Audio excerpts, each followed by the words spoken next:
রাজ্য সরকারি কর্মচারী ও পেনশনারদের বহুদিনের বকেয়া ডিএ মামলা নিয়ে আবার নতুন মোড়।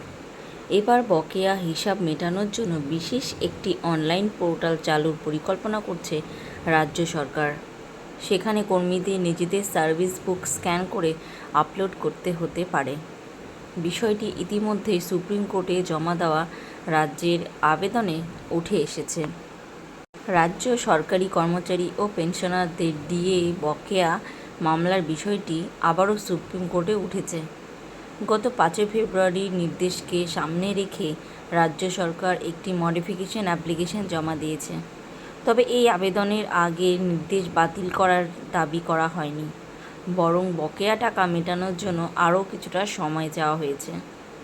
রাজ্যের যুক্তি, বকেয়া ডিএ মেটানোর ক্ষেত্রে মূল সমস্যা অর্থনৈতিক।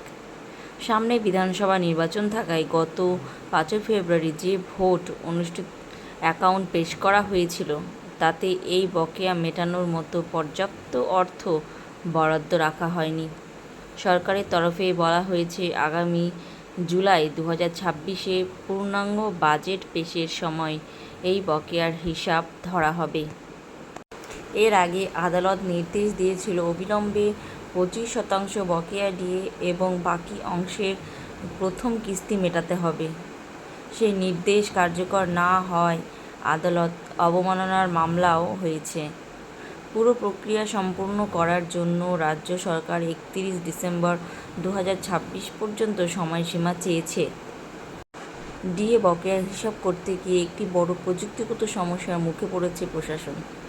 জানা গেছে 2008 থেকে 2019 সাল পর্যন্ত সমস্ত বকেয়ার পাবেন প্রায় 3,17,954 জন কর্মী ও পেনশনার।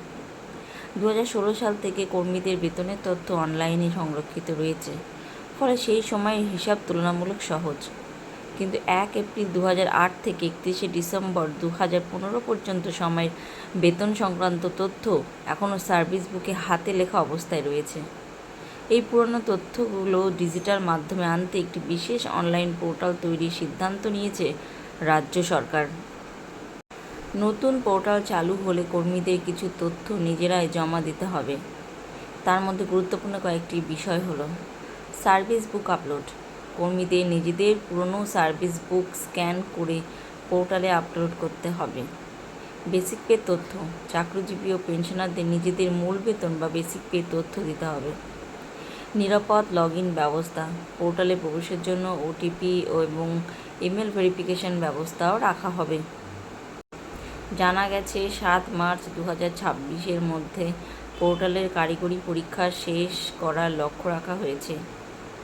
এরপর 14 মার্চের মধ্যে সংবাদ মাধ্যমে বিজ্ঞপ্তি দিয়ে বিস্তারিত জানানো হতে পারে। কিভাবে দেওয়া হতে পারে বকেয়া ডিএ? ডিএ বকেয়া পরিশোধের পদ্ধতি নিয়েও আলোচনা করা হয়েছে। সুপ্রিম কোর্ট নিযুক্ত বিশেষ কমিটি 790 জন গ্রুপ ডি কর্মীকে নগদে বকেয়া দেওয়ার সুপারিশ করেছিল। তবে রাজ্য সরকার জানিয়েছে তারা এই অর্থ প্রভিডেন্ট ফান্ড বা পিএফ অ্যাকাউন্টে জমা করার পক্ষে।